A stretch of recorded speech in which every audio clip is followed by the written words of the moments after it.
word on odd and even functions then. Let's define them. So an even function is defined as one that reflects in the y-axis.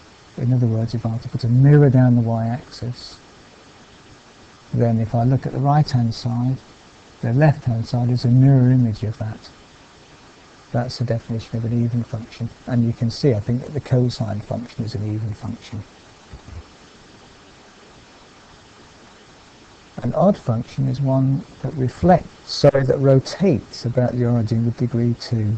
It rotates. That means if I take this right-hand side, say this fraction, this part of the curve, and rotate that through 180 degrees, I'll map onto here. And again, if I were to rotate another 180 degrees, it maps back onto itself again.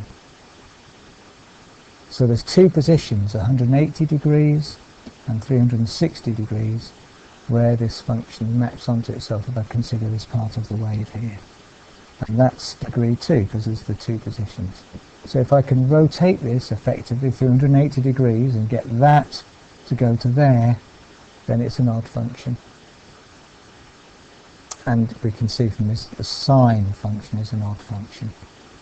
And as we'll see when we look at the complex wave example following, then we'll confirm that if the function is even, then we can effectively ignore the sine functions and there'll only be cosine functions in there, as I said earlier.